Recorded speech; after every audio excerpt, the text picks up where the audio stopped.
Bon, mais Schemapic. Schemapic, c'est avant tout un logiciel de simulation, de dessin de schéma électrique, mais surtout de simulation. Donc, quand on démarre, ben voilà, on est devant une page A4 horizontale sur laquelle on va poser des composants. Alors, ces composants, on les prend dans la bibliothèque qui est à gauche. Ça, c'est classique pour tous les logiciels de schéma. Donc, je vais juste faire quelque chose de très simple, simple allumage, juste pour montrer le principe. Et après, on ira voir sur des schémas un peu plus compliqués. Enfin, complets. Pas compliqué, plutôt complet que compliqué. Donc, eh bien, je vais partir sur une source protection électrique. Donc, la phase, une source neutre. Et puis, je vais tout de suite chercher une protection. Et là, je vais essayer en même temps de montrer les possibilités. Donc, je vais dans le menu protection. Alors, on peut chercher à l'aide de mots-clés ici, si je prends disjoncteur. Disjoncteur, alors, voilà. Là, j'ai disjoncteur de branchement, disjoncteur, etc. Et voilà qui arrive. C'est une solution. Alors, il y a des composants qui sont en rouge et d'autres qui sont en noir. Les composants qui sont en rouge sont simulables. Les autres ne servent qu'au dessin. Donc, moi, je vais utiliser des composants simulables. Alors, je vais effacer le filtre parce que moi, je préfère naviguer comme ceci. Donc, je vais dans protection et je vais prendre un disjoncteur. Voilà, alors j'ai le choix. En survolant, je vois les symboles des composants apparaître. Voilà, donc celui-là, par exemple, uni plus neutre. Alors, je veux le faire retourner. Alors là, il est en train de chercher quelque chose d'important. D'abord, je vais le faire retourner, puis je vais vous montrer ce qu'il a cherché. On a vu le symbole de la recherche. En fait, il vient d'extraire de la base de Legrand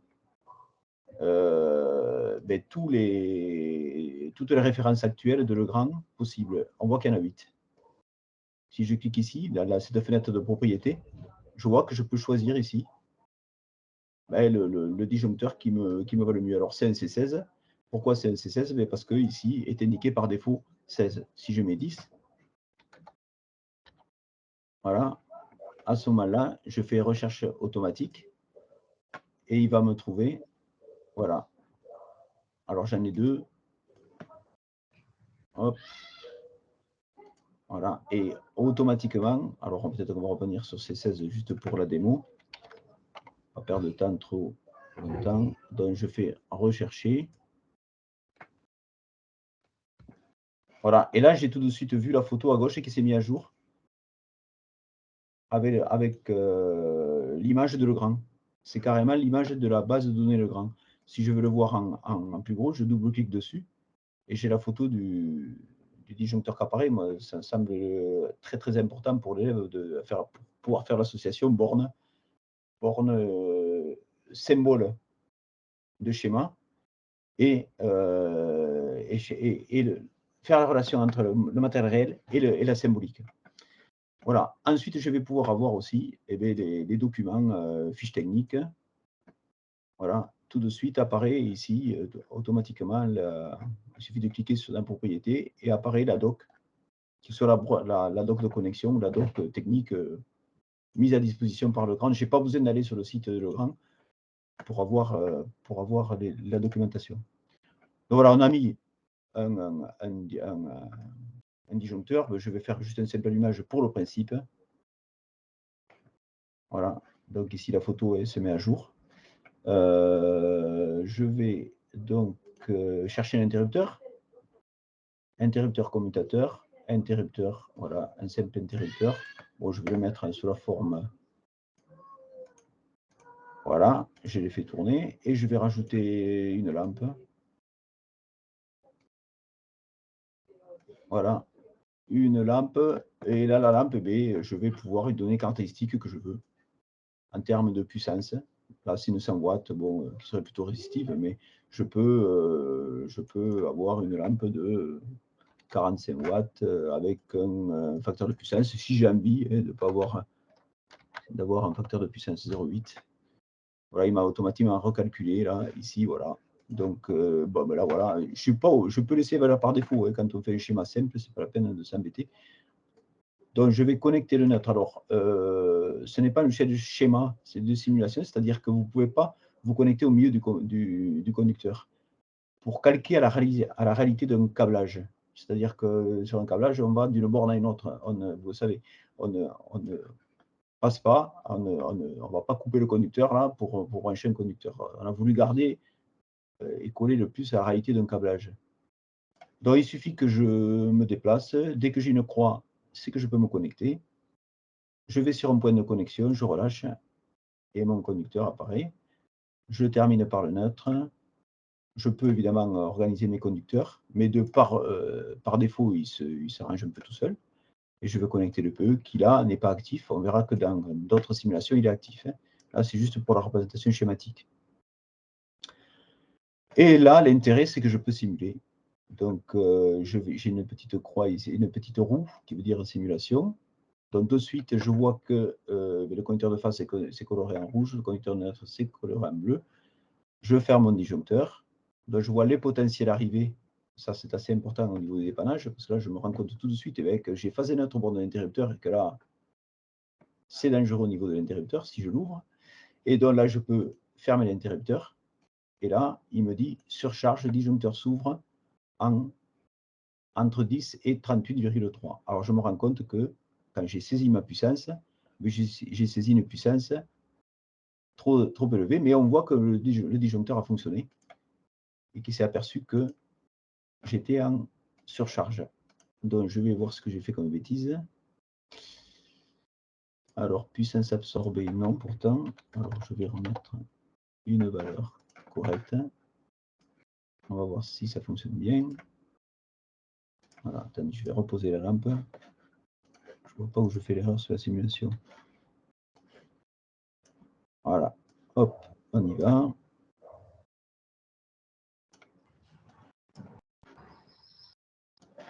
Allez.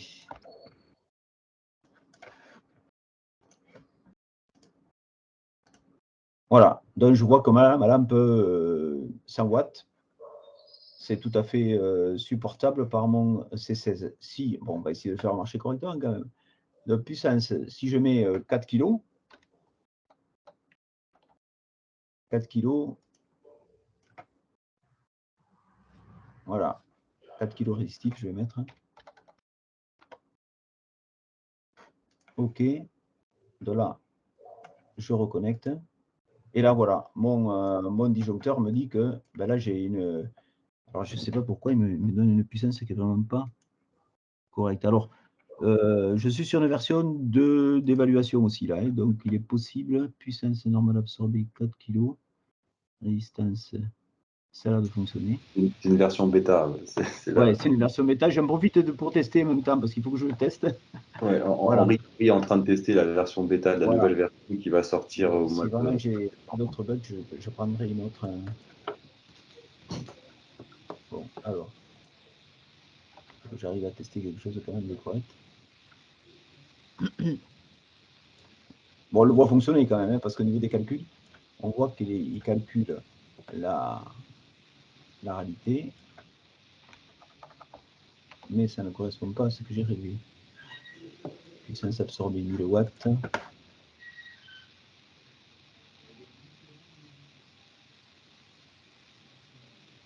Ah, je vais démarrer la version 9. Je vais démarrer j'arrête avec la bêta. J'en profitais pour essayer de tester, mais j'ai testé. Alors, donc, je vais démarrer la version qui est à commercialiser actuellement.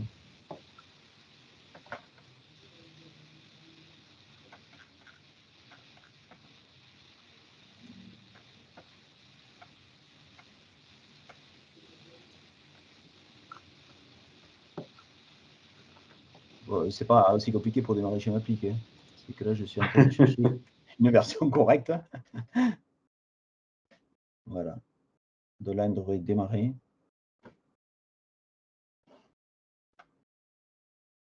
Je vais, voilà. Là, voilà qui démarre. Allez.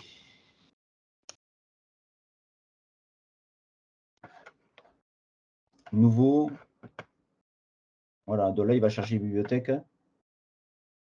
Non, c'est la version 9 encore. J'ai pas mis la bonne. Bon, je vais voir si ça fonctionne ou pas. Autrement, j'ai rechargé la même.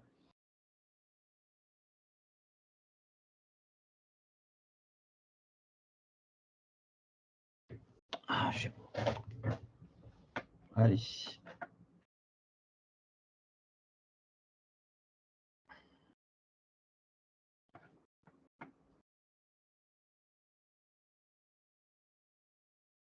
Il charge les composants là. Hein, alors, comme j'ai toutes les bibliothèques, on n'est pas obligé d'avoir toutes les bibliothèques, c'est un peu long. Alors, est-ce que j'ai un schéma où je l'ai fait celui-là? Ouvrir pour aller plus vite. Ouvrir. Simple allumage. Voilà, dans les schémas par défaut, tu as le simple allumage normalement. Ah, mais c'est le schéma version tableau. Donc, on va le voir tout à l'heure ou pas. Bon, allez, je le refais. Ça marche de toute manière. Source, notre source phase, protection, disjoncteur. Allez, on va prendre celui-là. Donc là, il cherche les références Legrand. Édition, rotation droite. On va mettre un interrupteur.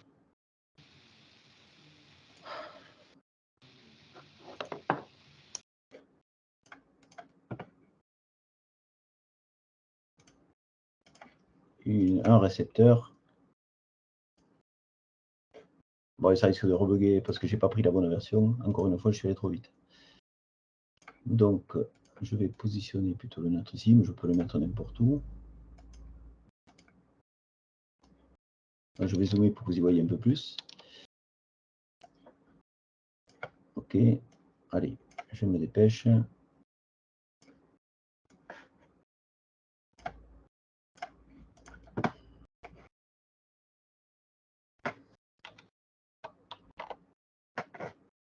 Ça a l'air raisonnable. Bon, là, 1000 watts, c'est bon. Donc, je vais essayer de mettre une puissance qui va faire une surcharge. Ok. Voilà, ouf.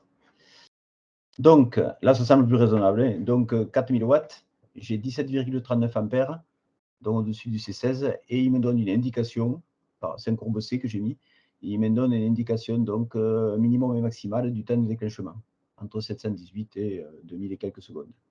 Voilà, donc ça, c'est pour montrer quand même aux élèves et que le fonctionnement disjoncteur dans le cas d'une surcharge. Alors, je peux faire une surcharge avec un seul appareil ou en mettre plusieurs. Ça, c'est pour montrer juste ici. Je peux aussi montrer le court-circuit. Donc, je vais court-circuiter tout ça. Par exemple, qu'est-ce que je fais? Allez, un court-circuit ici. Voilà. OK, on y va.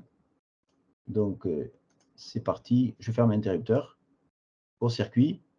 Et là, il m'indique, quelle que soit la complexité du schéma, il m'indique où passe le courant de court-circuit dans mon câblage. Voilà. Alors, je peux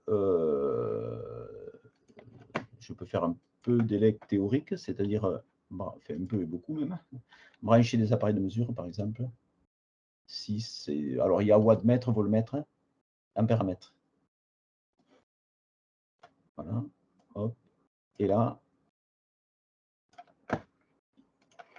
je peux demander aux élèves de faire un calcul d'intensité, par exemple, et puis qu'ils vérifient le calcul qu'ils ont effectué à l'aide du logiciel, juste en réglant les paramètres au niveau du récepteur. Voilà. Est-ce que vous avez des questions à ce niveau-là? Excusez-moi pour le bug, là, mais c'était la version d'évaluation. Est-ce qu'il y a des questions à ce niveau ou pas? Oui, oui, moi j'ai une question, Olivier. Par rapport à la mise à jour se fait de tous les matériels que vous avez dit, parce qu'effectivement, j'ai vu que vous aviez un Legrand, vous avez peut-être d'autres marques qui s'implémentent en fonction des matériels qui sortent sur le marché. Cette mise à jour, elle est effectuée, ça se fait tout seul automatiquement ou ça se Non, ça ne se fait télécharge? pas tout seul, c'est lorsqu'on fait des nouvelles versions ou qu'on fait des releases avec la base Legrand, sachant qu'en fait, les documentations sont toujours à jour. C'est-à-dire que lorsqu'on prend les options Legrand, on ne charge pas la documentation en local. Elle va se charger dynamiquement.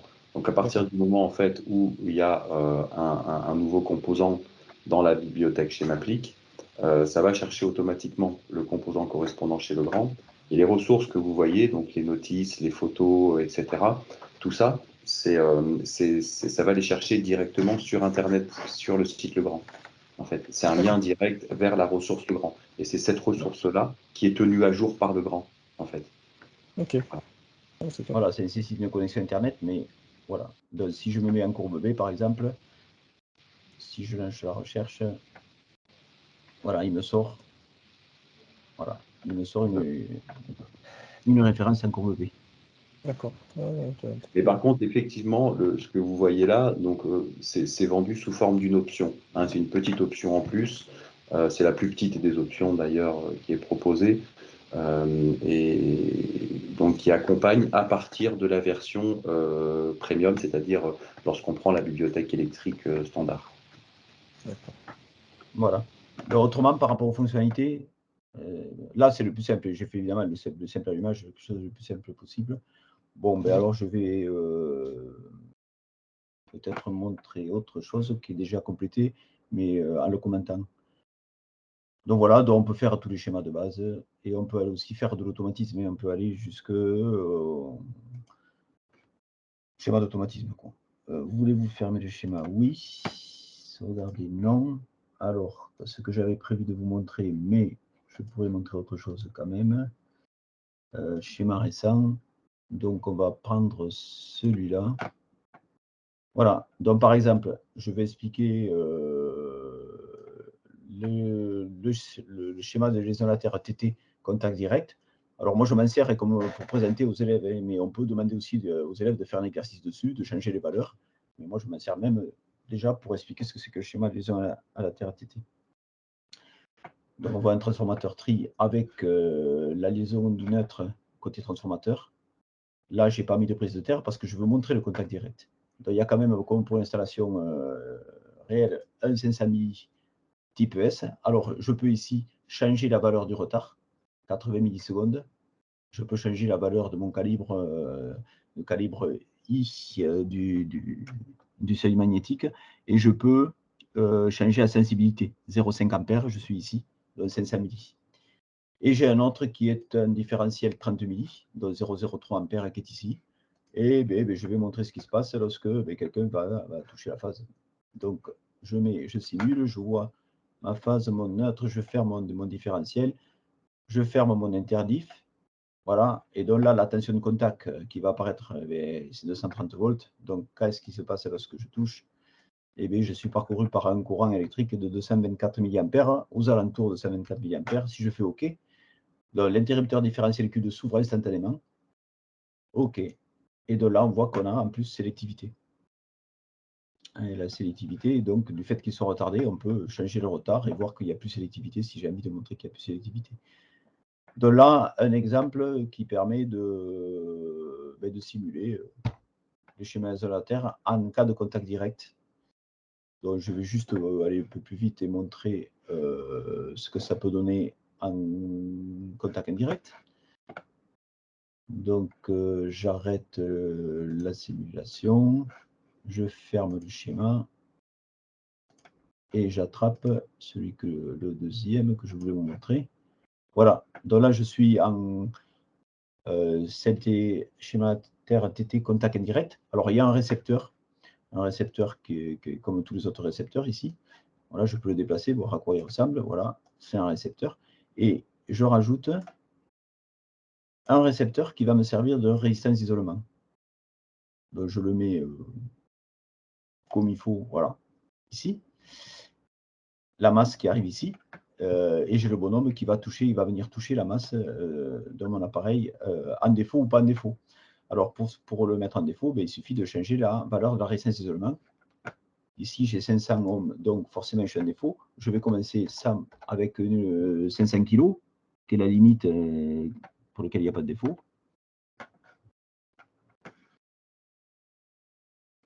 Voilà, donc je ferme mon type ES, je ferme mon interdiff.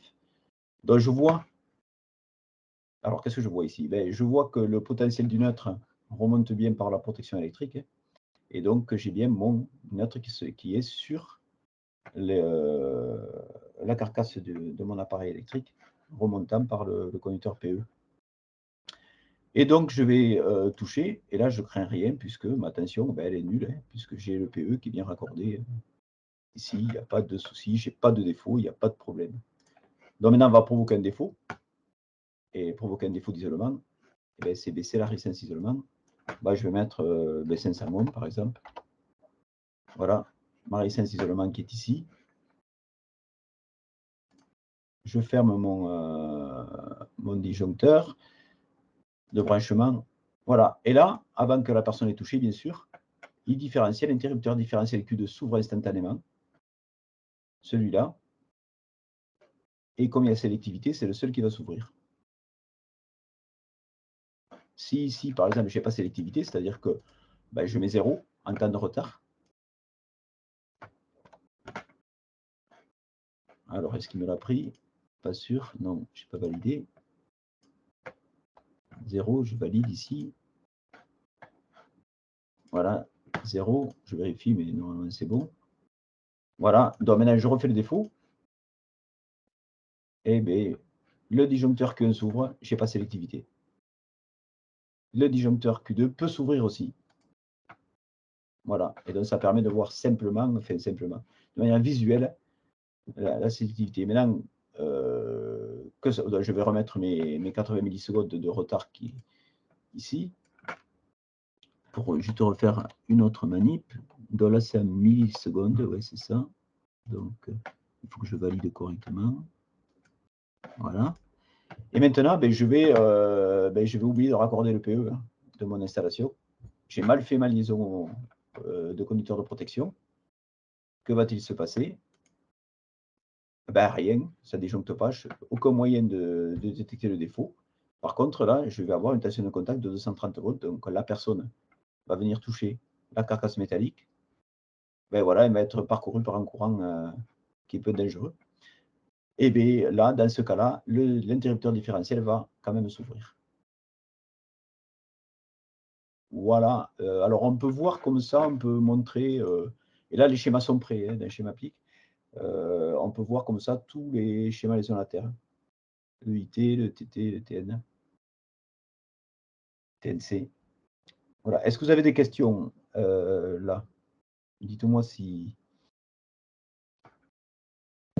Non, c'est effectivement très ludique et pédagogique. Effectivement, on voit bien tout ce qui se passe sur le. Voilà. Alors, moi, je fais des TP avec le système Legrand là, de... Comment il s'appelle? Neutrix. C'est Neutrix qui s'appelle. Et comme il y a des petits calculs à faire, ben, je demande aux élèves de refaire leur schéma sous schéma PIC et de vérifier, avant de faire les essais réellement sur Neutrix, ben, ce qui va se passer avec Neutrix. Quoi. Et donc, ils font leur schéma, ils vérifient leurs calculs, et après, ils passent sur Neutrix et ils vérifient effectivement ce qu'ils ont vu, ou alors le contraire. C'est-à-dire qu'il y a des fois où je veux aller directement au TP, ils font le TP, et ensuite ils viennent sur le schéma PIC, vérifier leurs calculs. Quoi.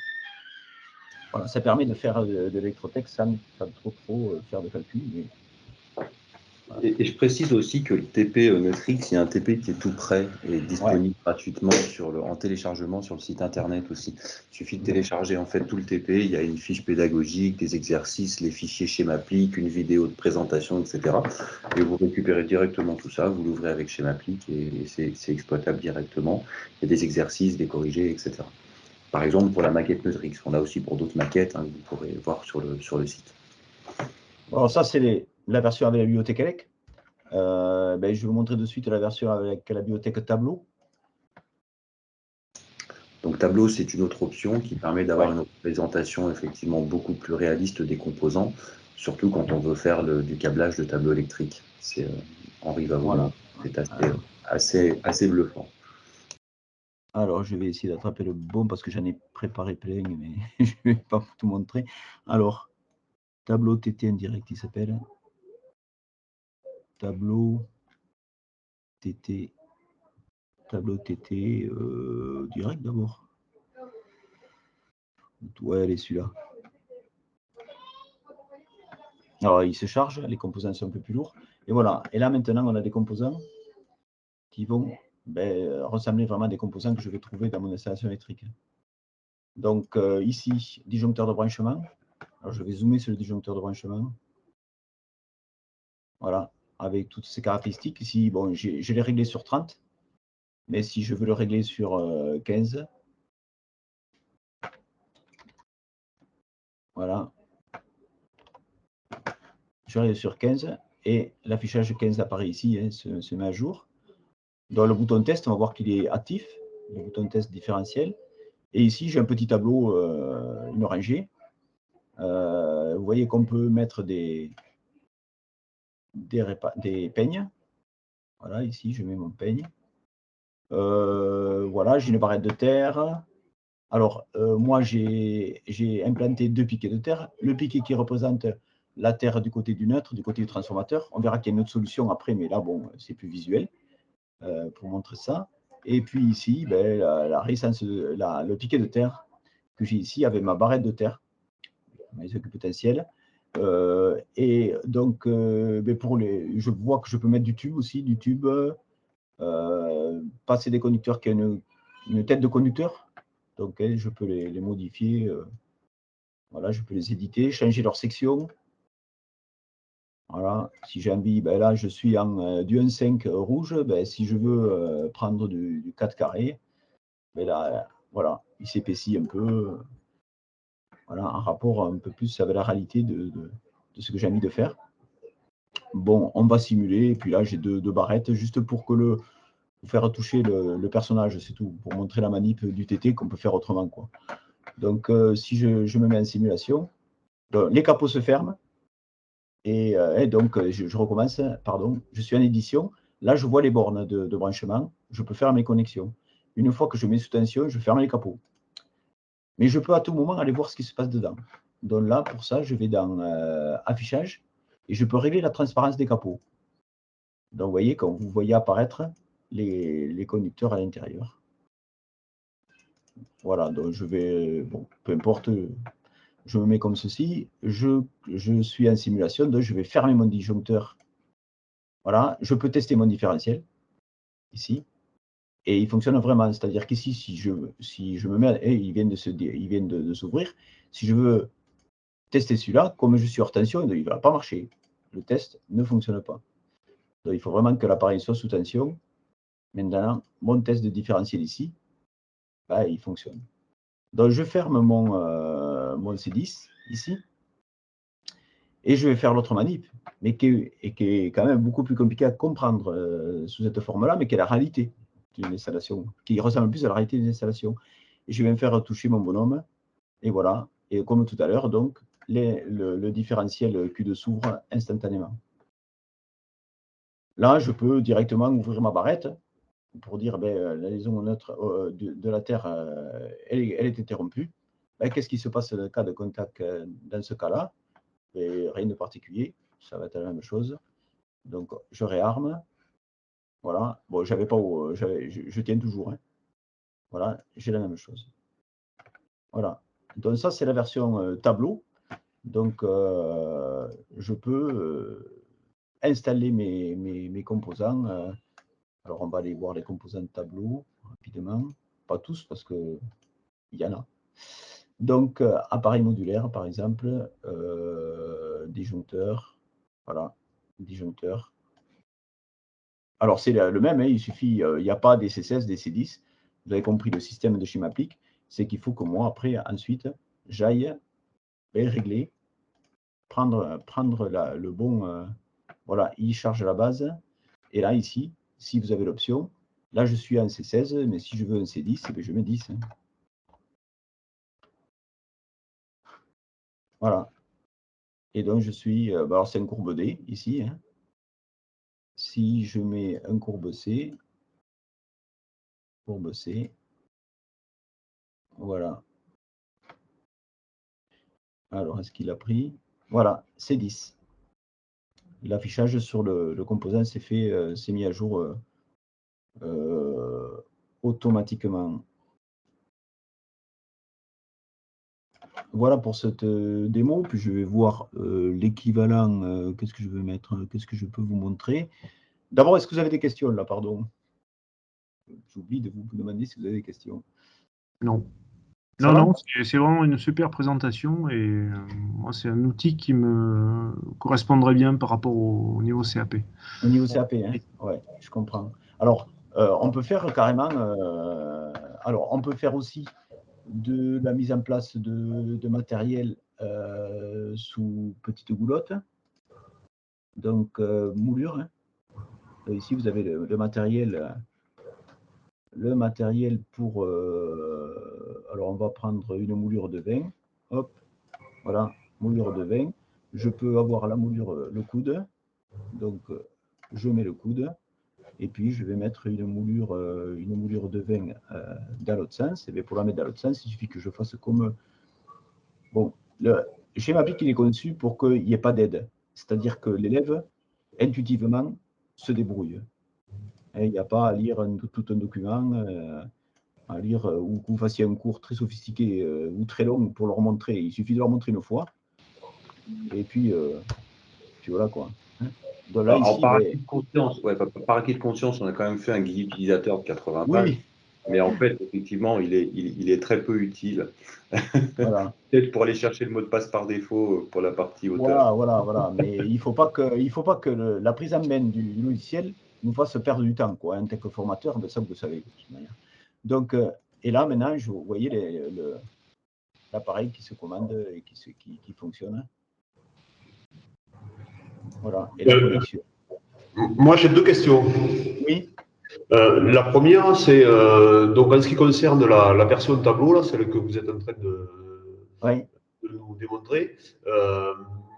Donc cette version permet de faire de l'implantation de matériel. Je vois qu'il y a donc moulure, tube, etc.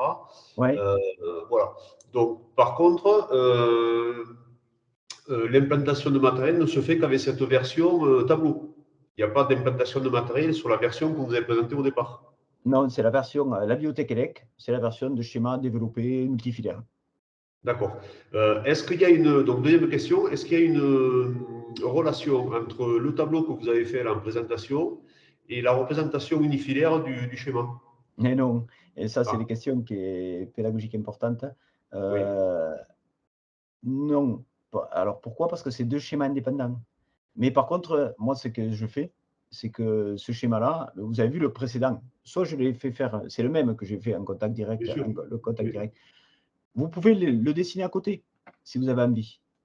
Donc, je le fais. Je fais un exemple. Hein. Si j'ai envie, là, je peux très bien faire un schéma intégré dans l'autre qui va fonctionner de manière indépendante. Donc, on y va. Oui, c'est-à-dire que le tableau permet de faire de la représentation unifilaire, enfin développer et simulation. Oui, mais c'est le même en fait. En fait, c'est le même folio. Ce sont des bibliothèques de composants en fait. Voilà. Donc les bibliothèques sont mélangeables. C'est-à-dire que si vous avez envie de montrer le simple allumage en même temps, bah, vous dessinez un simple allumage, hein, vous demandez à l'élève, est-ce que vous, sous la forme développée. D'accord. OK. Donc il n'y a pas une version. C'est les bibliothèques qui se rajoutent. Voilà. C'est toujours le schéma applique et c'est des bibliothèques qui se rajoutent. Mais si vous avez envie de dessiner un schéma développé ici, vous pouvez quoi. Ils vont se simuler les deux indépendamment par contre. Parce qu'il y a les lésions d'interdépendance. Quoi.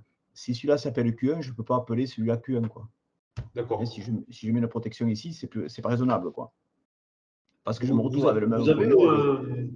Est-ce que vous avez dans vos dossiers un schéma sur lequel vous avez fait de l'implantation, de la représentation graphique d'un ouvrage réalisé par des apprentis ou des élèves? Attendez, je vais voir parce que là, je vais essayer d'en trouver parce que j'en ai beaucoup. J'espère que je ne vais pas galérer. Alors, ouvrir. Qu'est-ce que j'ai? Je me savais qu'il y avait un va-et-vient. Attends, une version tableau surtout. Tableau. Ben tiens, un jour-nuit, un tableau simple allumage avec moulure. Est-ce que celui-là, il est correct? Voilà, par exemple, tiens. OK? Donc, voilà, donc demander d'implanter un compteur électrique, d'implanter le disjoncteur de branchement et de mettre un interdif et un C16, par exemple, on aurait pu mettre autre chose, et d'implanter les conducteurs et de câbler les conducteurs. Voilà. D'accord, avec la possibilité de mettre les capots sur les appareils, d'accord. Voilà. Hein, voilà ce que ça donne. Alors, ce n'est pas la dernière version, donc c'est fait avec une version précédente et les logiciels, je n'ai pas mis les composants à jour, mais bon, je vais enlever le tableau. Les capots se mettent automatiquement à la simulation et vous pouvez même régler en fait la transparence des capots ça. de manière à voir ce qui se passe quand même à l'intérieur en simulation. Voilà, tout à fait. Donc, je le fais là. Hein. Je me mets en transparence. Vous voyez les conducteurs apparaître? Ok. Voilà. Et donc là, quand je vais fermer, je vais mettre sous tension. Hop. Hop. Voilà. OK? Et je vois mes conducteurs. Là, il est neutre parce qu'il y a retour de neutre par la lampe, quoi. Il est potentiel du neutre. Ça permet de comprendre ça aussi, hein, le côté électrotech. Et puis quand je ferme mon interrupteur, ben, ma phase va jusqu'à la lampe. J'ai répondu à la question ou pas? Oui, merci. Oui, merci. OK, merci. Voilà. Donc, oui, bon, on peut parler mais aussi on peut faire un montage télérupteur assez facilement, montage va-et-vient, montage fait les schémas classiques, voilà, avant qu'il fasse la réalité, puisque c'est bien que la complexité est de passer du schéma développé au schéma réel, quoi, hein, pour implanter où je vais passer mes conducteurs, comment je vais faire, hein, voilà. Hein. On sait tous, c'est la difficulté qu'on peut avoir pour passer d'une schématique à la réalité, quoi. Et donc, qu'est-ce que je peux montrer dans le même genre? Hop, je ferme. Donc celui-là aussi, on l'a vu. Et donc, je vais montrer juste un qui peut être utile. Enfin, ils sont tous utiles, mais accueil, schéma récent. Monsieur Duvignac, vous aviez une question? Ah oui, pardon. Oui, j'ai remarqué sur le petit module version pose en applique, le petit symbole alors je ne sais pas si c'est un simple allumage ou si c'était vraiment tout petit, mais est-ce que les symboles électrotech sont bien respectés entre le bouton poussoir et le simple allumage? Oui. Alors, je vais vous le montrer. De la bibliothèque, Elec, hein? Oui. D'accord. Oui, alors. Oui, parce que j'ai pas fait la différence. Le premier, parce quand que vous appuyez, j'ai pas zoomé. C'était un bouton poussoir, le premier, en exemple. Pas zoomé, donc, interrupteur. Alors, interrupteur commutateur, on va prendre. Alors, bon, un va-et-vient, par exemple. Je vais zoomer après. Je vais zoomer de suite, d'ailleurs. Pourquoi après, d'ailleurs? Je ne sais pas. OK. Va-et-vient, puis le va-et-vient de l'autre côté. Et puis, vous allez avoir l'interrupteur simple. Et puis, vous allez avoir… Là, je vois des bornes, le numéro des bornes, mais il n'y est pas sur le va-et-vient. Il n'y a pas L1 et 2. Voilà. Alors ça, c'est les composants de base. À savoir que si vous avez besoin d'un composant avec ces inscriptions-là, ça va être une évolution de schéma-P qui va sortir bientôt. Vous pouvez demander à ce qu'on vous crée un composant avec les lettres que vous voulez. Alors Henri, c'est même déjà le cas. En fait, on a fait une communication il y a à peu près un mois, c'est-à-dire qu'on a mis en place maintenant un service de création de composants simulables à la demande. C'est-à-dire que s'il y a un composant qui est déjà simulable, mais qui n'est pas exactement la représentation que vous avez l'habitude d'avoir, dans ce cas-là, on vous le crée gratuitement. C'est gratuit pour tous les clients. Et de même, si par exemple vous avez des fois un composant un peu complexe que vous voudriez avoir, comme là par exemple, je ne sais pas Henri, on avait fait récemment une platine, je crois, qui était… il y avait la protection, je crois, c'était la protection moteur, ouais, la dernière. Qui avait été mis en place spécifiquement à la demande. Donc si à un moment donné vous avez l'habitude d'une représentation que vous ne retrouvez pas, ou effectivement il vous manque des bornes, il vous manque quelque chose. Le module Mayom, par exemple, voilà, on nous a demandé un module Mayom. Voilà, il n'est pas simulable, mais on peut le dessiner. On peut le connecter. OK. Et quel que soit le format du symbole. Voilà. Donc ça, c'est déjà un service qui est présent.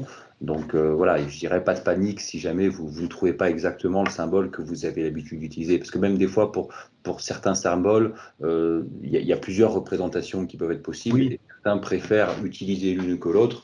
Bon, ce qui se comprend. Hein, donc, et pour ça, nous, on les intègre pas tous par défaut parce que ça peut être un travail considérable de mettre tous les composants. Donc, on préfère plutôt dire, demandez-nous ce que vous voulez. Et généralement, pour un composant simulable, on s'engage à le livrer sous 7 jours.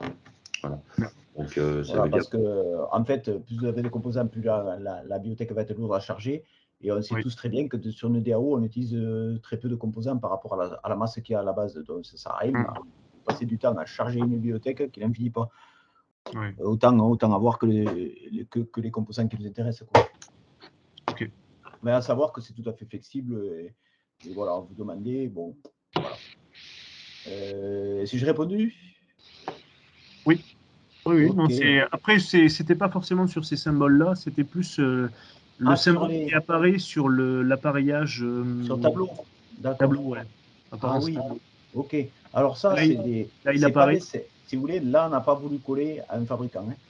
Donc, ça ressemble à un fabricant, mais c'est des composants designers qui ont travaillé là-dessus et des collègues qui ont donné leur avis. Et on a essayé de faire des composants qui vont ressembler à ce qu'on trouve, mais qui ne sont pas de constructeurs. Voilà, c'est la marque. Parce que là, pour le coup, on voit les bornes L pour line et puis 1 et 2 pour voilà, et on vient le vrai schéma. Oui, on essaie de coller quand même quelque chose de réel. Donc, voilà. Là, c'est un bouton poussoir inverseur. Mais si vous prenez un double allumage, par exemple, L, 1 et 1. OK? Ouais, super. Voilà. Oui, ça, on a essayé que ça ressemble quand même à de la réalité, même si c'est des composants qui sont schématiques. Quoi. Je me mets à la place des jeunes aussi, lorsqu'ils simulent, lorsqu'ils vont chercher les éléments, qui retrouvent aussi le symbole, parce qu'il faut que le langage soit le même entre le schéma développé qu'ils vont écrire, construire sur Schemapic, et la réalité du terrain, c'est-à-dire qu'ils vont prendre dans les mains un interrupteur simple allumage, derrière il y a le symbole. Il faut qu'il le retrouve, voilà. Il faut qu'il y ait un lien, et moi je trouve ça. Là, alors là, il est dessus. Mais si vous tapez bouton poussoir dans la bibliothèque ici, bien survolant, il voit quand même tous les. Toutes les représentations qu'il peut avoir du bouton poussoir. Quoi. Donc là, ici, c'est pour des panneaux, par exemple. Voilà. Donc ça, c'est pour un composant qui va se retrouver. Je ne peux pas tout montrer parce qu'il n'y en a pas pour 1 heure, mais pour plusieurs. Non, mais c'est ce que je voulais savoir. Mais si je simule, par exemple, là, vous voyez, il est devenu, vous avez trois types d'appareils différents, enfin 4. Hein. La version symbolique, la version, comme je vais trouver industrielle, et puis, voilà. OK? OK, il n'y a pas de problème. Merci. Avec plaisir. Hein. Voilà, hop. Donc, je repasse en dessin. Qu'est-ce que je voulais montrer? Parce que là, j'ai rajouté plein de... Je ne voulais pas montrer le jour-nuit, il me semble. Si c'était ça, mais je me suis mis dans un coin du jour-nuit. Vous voyez, vous pouvez rajouter ce que vous voulez, n'importe quelle bibliothèque sur le folio d'origine.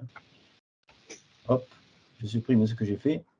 Et ça, c'est bon, un exemple qu'on fait tous, je pense. Donc, mais en ajoutant en plus ce qu'on ne fait peut-être pas tous, c'est-à-dire un disjoncteur de branchement, un compteur électrique. Hein. Alors, le Linky va sortir bientôt aussi. Voilà. Oui, la prochaine version, ça. Voilà. Linky. Voilà. Donc, ici, je réarme, je ferme mes disjoncteurs. Voilà. Et là, j'ai mon jour-nuit. Alors, le problème, c'est que vous n'allez pas voir grand-chose. Donc, je vais zoomer sur le jour-nuit. Donc, vous avez le zoom en bas à droite. Donc, quelque chose que je n'ai pas montré aussi, que le compteur, il va vous donner des indications sur la tension actuelle, sur l'intensité, sur la puissance. Voilà. Donc, ici, je me mets en marche forcée. Donc, je vais voir que mon ballon de chaude est alimenté. Il m'indique la puissance de ce ballon actuel, 1984 par exemple. Et ici, donc, sur mon compteur, je vais retrouver ma puissance. ici qui est reporté sur le compteur. Voilà, avec l'intensité et le déphasage actuel. Donc, si je passe en... Là, ici, j'ai une zone sensible. On voit la main qui se change. Ça veut dire qu'en fait, c'est pour simuler la fermeture du contact de télécommande. Et là, hop, il est repassé automatiquement en automatique. OK? Il est repassé en automatique. Si je reclique, il s'est arrêté. Donc, je simule le fonctionnement de mon jour-nuit.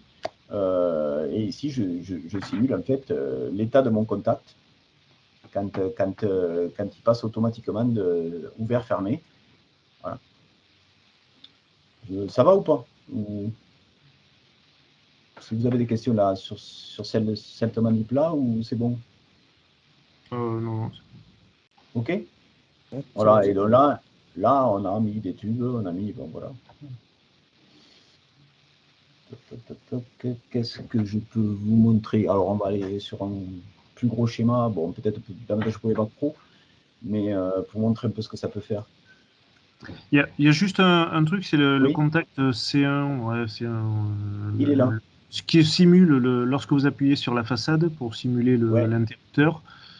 C'est pas forcément super intuitif. Il faut vraiment l'expliquer. Oui, ça c'est vrai. Mais bon, c'était pour que. Parce qu'il n'y a pas le symbole, du contact C1, C2 en fait.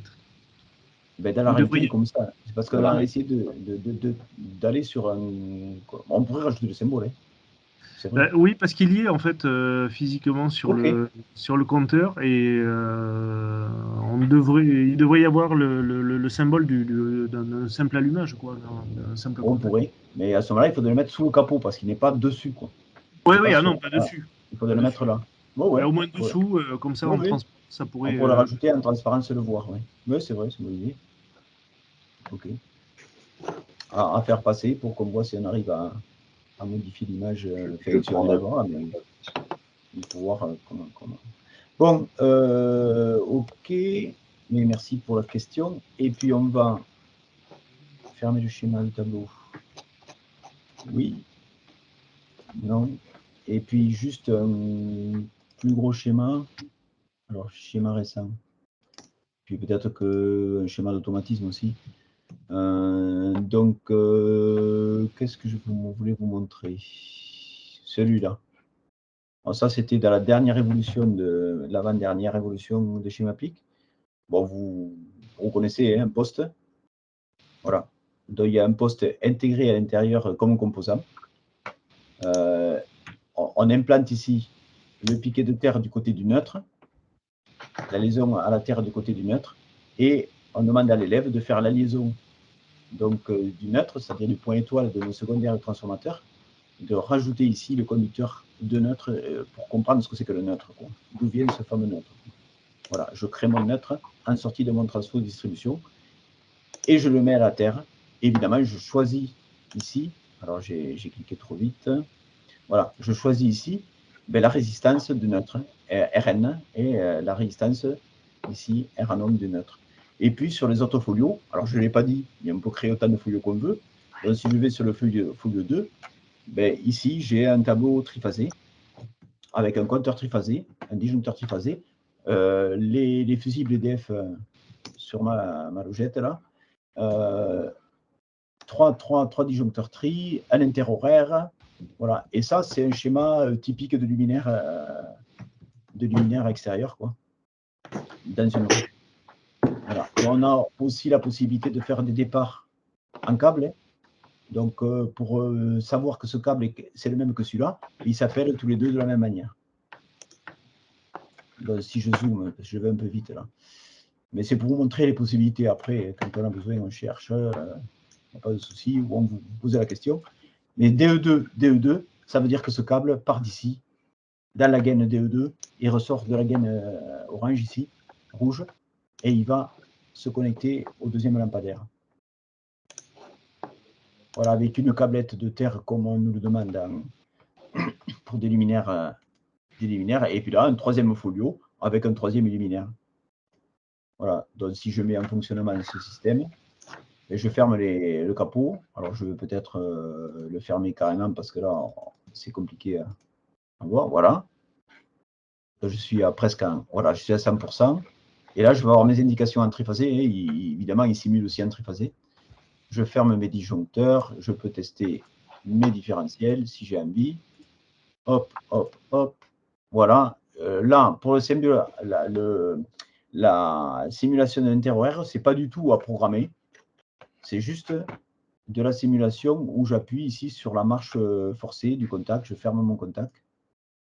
Voilà. Et là, je vois que, tiens, ma consommation, ma puissance a augmenté. Et ça veut dire que mon installation fonctionne. Je vais voir mes luminaires. Et je vois que mes luminaires sont allumés. OK? Voilà.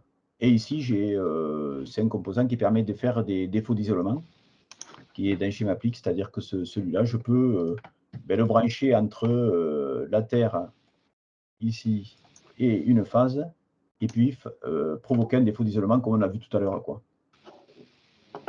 Par exemple, simuler une panne d'un défaut d'isolement sur un lampadaire. Bon, je suis conscient que ça va vite, là, mais c'est bon. C'est peut-être au-dessus du niveau CAP, mais pour que vous voyez possibilité de schéma applique, quoi. Bon, le poste, à mon avis, nous avons certains CAP qui travaillent qui sont apprentis dans des boîtes qui font de l'éclairage public. Hein, donc. Ah ben ouais, mais c'est bien, mais c'est normal, ils sont comme tous les autres. Hein. Voilà. Mais si vous voulez, c'est du côté études que je pensais, moi. Tout à fait, mais ça n'empêche, voilà, on voit le triphasé plus neutre aussi. Voilà, ok. Très bien. Alors effectivement, la bibliothèque triphasée, c'est aussi une autre bibliothèque qui vient en complément et qui fonctionne de la même manière que les autres, mais avec effectivement des composants adaptés. Quoi. Mais tableau triphasé, parce que dans ELEC, il y a déjà triphasé. Hein. Oui, dans tableau triphasé. Dans tableau triphasé, parce que dans la version de base ELEC, vous avez du triphasé, quoi. Et on peut faire tous les calculs, tout ce qu'on veut. Ouais. Juste, je vais voir si je peux montrer un schéma d'automatisme quand même, de base. Accueil, ouvrir. Ouvrir, il y a un démarrage direct quelque part.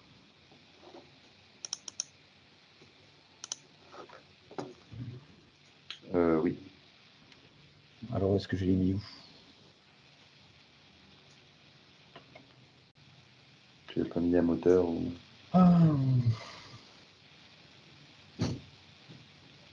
Direct. Donc peut-être. Bon, je vais le faire par modifier.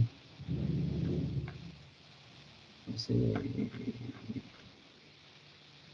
un tableau Ils ne sont pas classés par...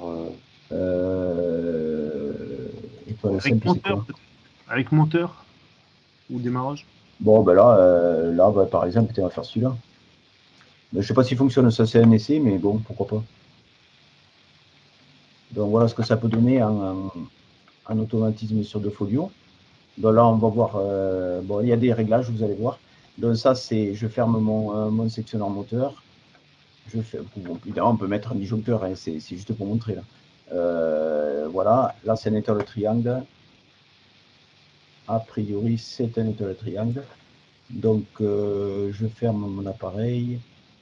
Voilà, là je suis en étoile et hop, je viens de passer en triangle.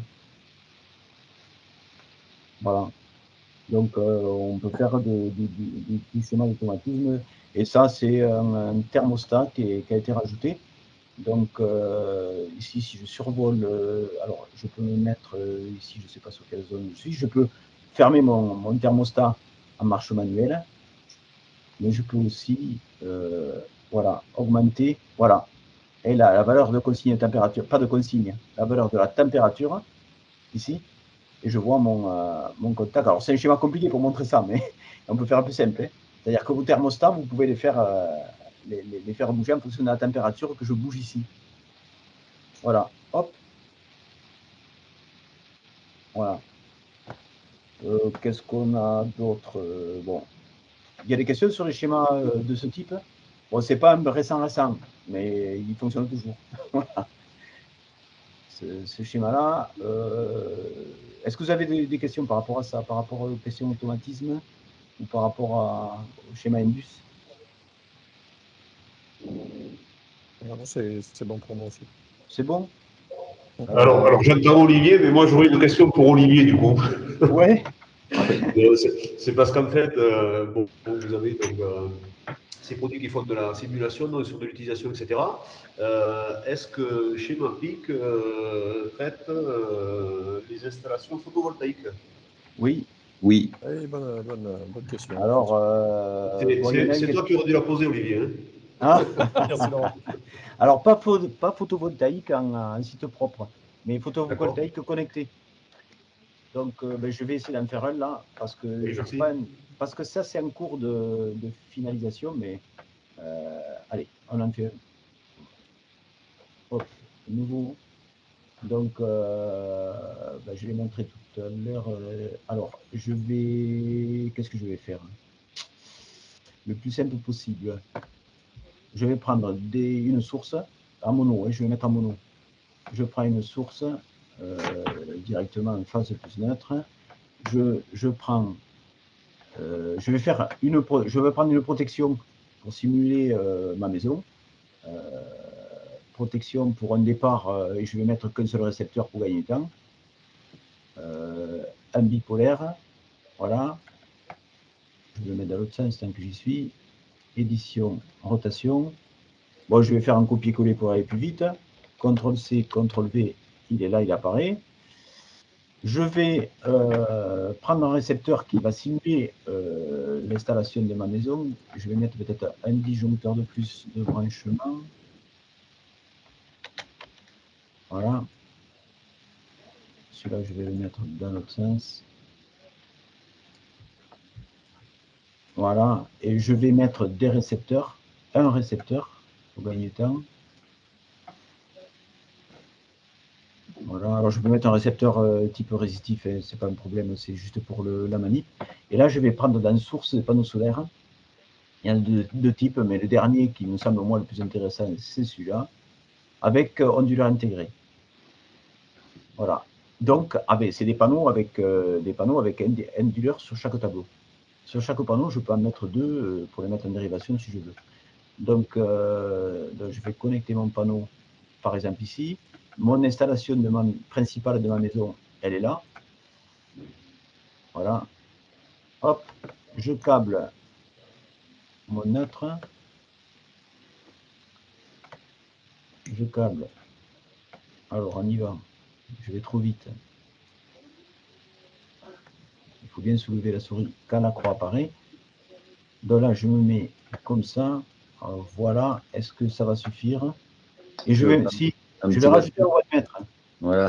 Je vais rajouter un wattmètre. J'ai oublié le wattmètre parce que c'est le plus important. Le wattmètre pour voir si je fournis au réseau, hein, si j'envoie au réseau ou si je consomme la puissance. Donc, si j'utilise la puissance ou si je restitue, si je restitue au réseau ou pas. Voilà, je vais y arriver. Fatigue, la journée est longue. Donc, wattmètre. Voilà, le symbole, c'est juste pour la symbolique. Elle n'a pas changé, ce symbole du wattmètre. Et là, je vais donc repartir sur le neutre. Voilà. Et là, je crois que je suis bon.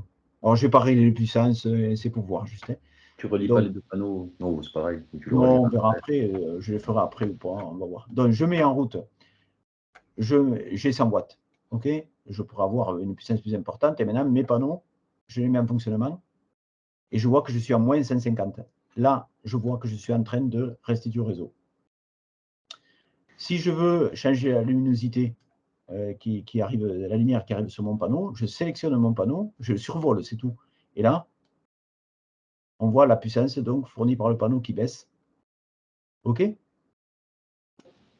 Alors là, il y a un petit bug qu'on est en train de voir, mais c'est rien ça. Voilà. On est en train de débugger. Mais ça vous permet, alors je vais recommencer, pardon, il s'est ouvert hein, parce qu'il a cru qu'il y avait, voilà, je suis à moins 175 watts. Je suis en train donc de restituer de l'énergie au réseau, de renvoyer de l'énergie au réseau. bon, je vais augmenter la puissance pour que ce soit plus visible. Si je mets 400 watts ici sur mes récepteurs, est-ce que ça paraît... Ah, ben c'est ça qu'il a déconné tout à l'heure. Ça y est, j'ai compris ce qu'il n'y avait pas tout à l'heure. C'est moi qui n'avais pas fait comme il faut. Sur la simulation, quand ça a déconné au début. Là, je suis bien à 230, 400 watts. C'est la tension qui s'était recalculée. Voilà. Donc là, j'ai 400 watts. Je mets mon panneau en route et on voit ma puissance donc appelée venant du réseau qui a baissé. Je suis en autoconso. Voilà, Générapplique Bâtiment, c'est une application plutôt, on va dire, didactique. C'est un didacticiel multimédia qui a été développé il y a quelques temps par nos équipes. C'est pas du tout un outil de simulation, hein, ni de câblage, ni rien.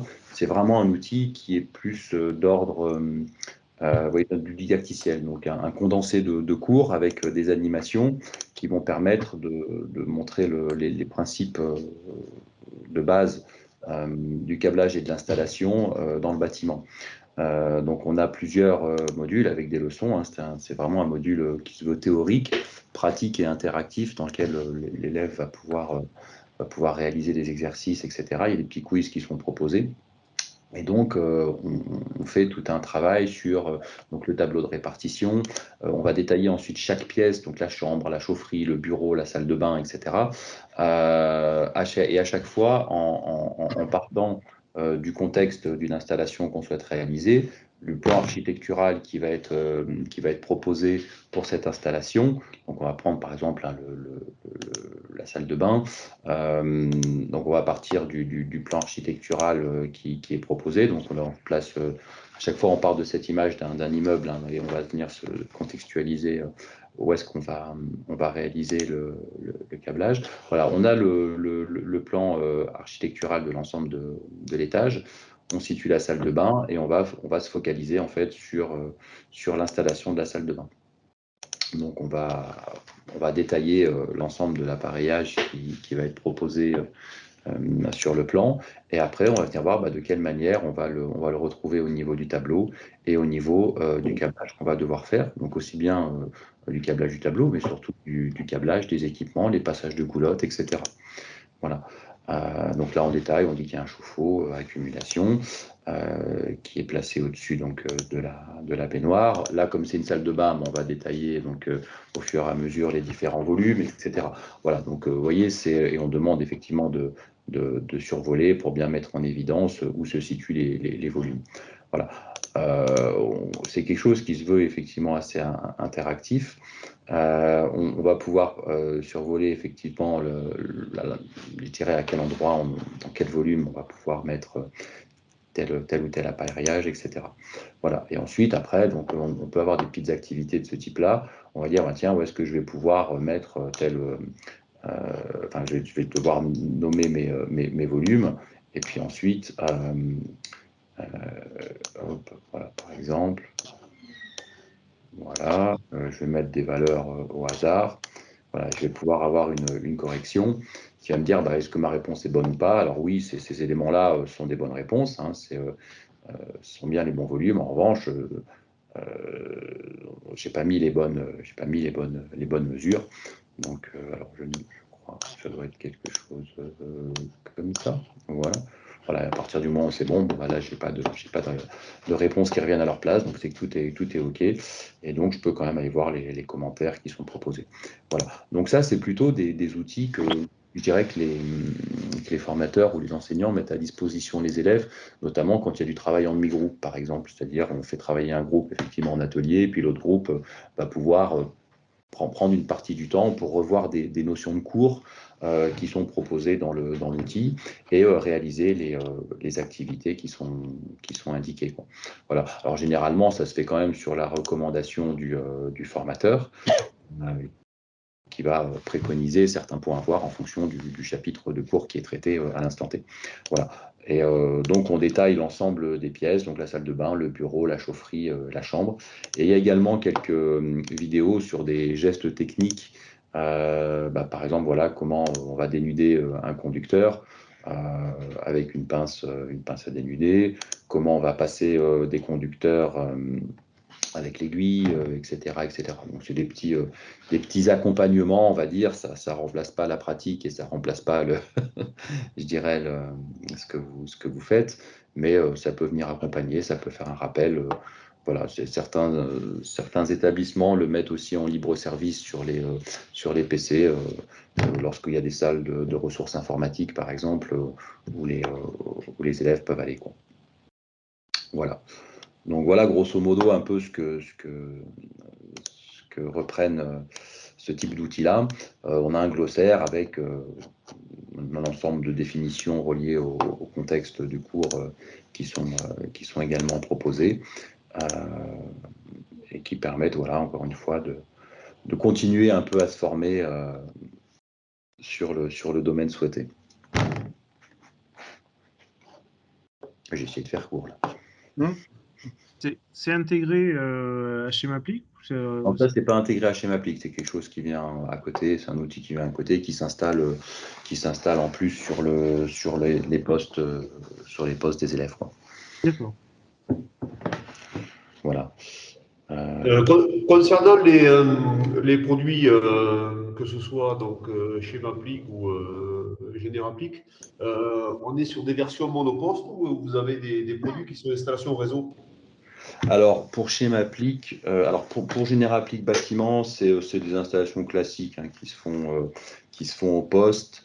Par contre, alors pour Schemappli, là, on a, parce que bon, les produits type Généraplique bâtiment, c'est vrai qu'aujourd'hui, on en développe beaucoup moins qu'avant, on édite moins ce type d'outils. Donc, on n'a pas concentré l'effort, on va dire, technique d'installation sur cette gamme de produits. En revanche, concernant Schemappli, là, on a effectivement plusieurs types d'installations possibles. Il y a une installation poste à poste, donc pour les petits centres où vous allez avoir deux, trois licences que vous souhaitez installer. Généralement, on propose des licences monoposte, donc c'est une clé de licence pour un poste.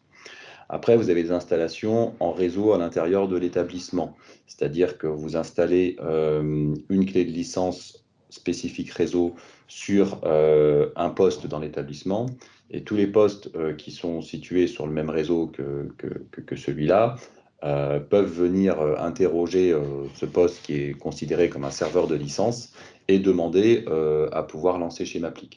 Donc le principe, c'est que Schemappli est installé sur tous les postes de l'établissement, ce qui permet à, par exemple, un administrateur système de déployer une image ou de déployer une application par GPO, par exemple, et que l'application soit installée sur toutes les machines, qui viennent tous se connecter au serveur de licence pour demander l'autorisation de se lancer. Ça vous permet en fait de dire, par exemple, si vous avez un gros centre, de dire j'installe sur les 150 postes du centre, et toutefois, je n'ai le droit qu'à 20 utilisations simultanées. Auquel cas, la clé de licence sait que vous avez pris une version 20 connexions, et auquel cas, vous pouvez avoir 20 postes qui lancent Schemappli en même temps. Ou alors, si vous prenez une version 30, 60, 80 connexions, vous avez autant de connexions simultanées qui sont possibles. Voilà. Ça peut également fonctionner via des VPN si vous faites une utilisation où les postes, par exemple, vous installez Schemappli sur les postes des élèves, et en VPN, si vous autorisez une connexion VPN depuis le domicile, ou pour les enseignants, hein, de la même manière, pour les formateurs, ils peuvent se connecter en VPN au serveur de licence du lycée. Et il y a une troisième modalité au jour d'aujourd'hui qui est pour les environnements Citrix ou Remote Desktop Server de chez Microsoft, où là, on peut installer le client Schemappli sur un serveur d'application, et de la même manière avoir un certain nombre de lancements simultanés de Schemappli sur le serveur en client distant. Donc là, c'est utile si vous avez une architecture Citrix qui a été mise en place au niveau de votre infrastructure informatique, et vous pouvez de cette là l'utiliser en client Citrix ou en client Windows, soit en poste léger, soit en client web, par exemple. Voilà. L'architecture Citrix? Citrix, ouais, Citrix ou RDS, c'est pareil, c'est la version Microsoft un peu du même système. C'est-à-dire que le principe, c'est que vous connectez à un serveur pour lancer l'application Schemappli, c'est-à-dire qu'elle n'est pas physiquement installée sur votre PC, Elle est installée sur un serveur d'application et vous la lancez directement sur le serveur. Au contraire de la version réseau, où là, elle est installée sur le poste de chaque utilisateur et c'est juste qu'il va interroger un poste serveur pour savoir s'il a le droit de se lancer. Voilà, c'est 3 technologies différentes qui généralement répondent à L3, à l'ensemble des besoins qu'on a eu d'implémentation technique chez nos clients. D'accord. Et ma dernière question, si vous permettez, c'est comment se passent les mises à jour des versions de Schemaplic? Est-ce que les mises à jour sont faites gratuitement auprès des établissements? Est-ce qu'il y a une version payante? Est-ce que c'est par envoi automatique de la société? Comment vous procédez? Alors, les mises à jour, on a 2 types de mises à jour. On a les versions majeures qui vont sortir à peu près tous les 2 ans. Donc là, aujourd'hui, ce sont des versions payantes. C'est-à-dire qu'à chaque fois qu'on passe une version majeure, il faut acheter la mise à jour du logiciel. Pendant un temps, on avait un modèle économique qui était proposé en abonnement. C'est-à-dire que vous preniez un abonnement annuel et finalement, vous pouviez bénéficier, tant que vous payiez l'abonnement, de toutes les mises à jour qui sortaient, de toutes les mises à jour majeures qui sortaient. Face à une demande très importante des clients de revenir à un modèle plutôt sous licence perpétuelle, on a réintégré donc les licences perpétuelles avec donc des mises à jour pour les nouvelles versions qui doivent se racheter et c'est à peu près, comme je vous dis, tous les 2 ans qu'on a une version majeure. Entre deux versions majeures, c'est généralement des mises à jour, soit de petites améliorations d'un ou 2 composants qu'on a rajoutés par-ci par-là, ou alors des correctifs qui sont faits en cas de dysfonctionnement qui nous sont remontés par les clients. Et auquel cas, ces mises à jour-là sont gratuites, bien entendu. D'accord. Et quand vous parlez de mise à jour concernant les versions tous les 2 ans, c'est de l'ordre d'un rachat de logiciel ou Alors ça, c'est plus Denise qui pourra le voir avec vous, mais généralement, il y a quand même des remises qui sont faites suivant l'ancienneté de l'achat. D'accord. Si vous nous dites je voudrais faire une mise à jour parce que vous avez une version datant d'il y a 8 ans, il n'y aura pas de tarif de mise à jour. En revanche, si effectivement vous avez acheté la version il y a moins de 2 ans et qu'il y a une mise à jour, là oui, il y aura bien entendu une dégressivité qui sera appliquée par Denise sur la nouvelle version, bien entendu. Et sachant, bien entendu aussi, bon, je le dis malgré tout, mais vous vous en doutez, la dégressivité aussi est fonction du volume de licence, où effectivement, au plus vous allez acheter les licences, au plus la dégressivité est importante. Donc c'est pour ça qu'il est important de ne pas trop se fier aux tarifs qui sont indiqués sur le site, parce que je crois qu'on doit avoir les prix publics. En tant qu'établissement d'enseignement, vous avez d'office une remise de 20%. Et ensuite, après, il y a des remises en volume qui, à compter de 20 postes, deviennent très importantes et très intéressantes, quoi. Je crois qu'il y a Monsieur Duvignac qui doit nous quitter, donc merci en tout cas pour votre... Oui, désolé. Hein. Merci pour votre... Merci encore pour cette présentation, c'était efficace. Très bien. Merci à vous. Merci, bonne soirée. Bonne soirée à tous. À vous aussi. Voilà, j'ai répondu à votre question, Monsieur Villaleux. Oui, merci beaucoup. Ok, très bien. Ok, eh bien écoutez, voilà, je pense que Denise vous enverra, Monsieur Villadieu, tous les éléments, les liens vers le site, etc. Bon, vous pouvez tous aller y voir dès à présent sur www.schemaplic.fr. Il y a un peu tous les liens déjà qui sont accessibles, mais elle vous enverra des liens un peu plus directs sur les éléments. N'hésitez pas à les transmettre à vos collègues. Je vous enverrai effectivement un lien de chargement du replay de la présentation, de la même manière si vous souhaitez la transmettre à vos collègues. Vous m'en voudrez pas, par contre, il y a des chances qu'on retire la partie sur toutes les nouveautés qui ne sont pas encore sorties. On vous l'a présenté en avant-première, mais comme ça fait partie des choses sur lesquelles on n'a pas encore communiqué, on va être obligé de les retirer on va dire, de la vidéo que je vais vous envoyer. Mais voilà, vous savez que c'est des choses qui vont sortir. Ça devrait être annoncé normalement à compter du mois de juillet-août pour la sortie de la version qui sera prévue en septembre-octobre. Bon, voilà, un bon exemple, quand vous parliez des mises à jour, Monsieur Villalieu, voilà, si vous souhaitez réaliser dans certains centres un investissement avant la sortie de cette mise à jour, on peut tout à fait prévoir d'ores et déjà, lors des commandes, de vous transmettre gratuitement la mise à jour dès qu'elle sortira. Bah oui. Hein, si vous souhaitez, par exemple, dès à présent, faire une commande au mois de juin pour que les formateurs prennent l'application en main pendant l'été, etc., pour la rentrée, même si la prochaine version, elle sort qu'en octobre, on peut tout à fait déjà prévoir qu'on vous la mettra gratuitement à disposition dès sa sortie. Ça, c'est absolument pas un problème. Voilà. OK. Ah, bon, on vous entend plus. On n'entend plus rien. On n'entend plus personne. Le micro. Ouais, c'est les micros qui doivent être coupés. Oui, les micros sont coupés, je crois. C'est Monsieur Villadieu. Ouais, c'est Monsieur Villadieu, on ne vous entend plus. On n'entend plus rien. Vous nous avez quittés. Ouais, non, même en réactivant, je ne sais pas. Il doit y avoir. Tu vas le remettre, toi? Non, moi je peux le désactiver, mais en fait il a activé son micro là sur Teams, mais ça doit peut-être être un autre. Vous n'avez pas un bouton ou quelque chose peut-être qui. C'est après 18h20, après 18h15. Tout seul dans l'établissement, L'établissement est fermé. Plus, c'est le droit à la déconnexion. Plus de réunions après 18h15, le micro refuse. Ok. Bon, bah, écoutez, je vous propose d'en rester là. De toute façon, Denise reste votre interlocutrice privilégiée là, sur la suite. N'hésitez pas vraiment si vous avez besoin d'autres démos pour d'autres collègues. Ce sera avec plaisir. Et puis, en tout cas, merci pour votre présence aujourd'hui.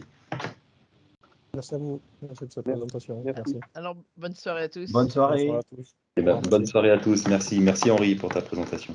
Avec plaisir. Au revoir. Au revoir. Au revoir.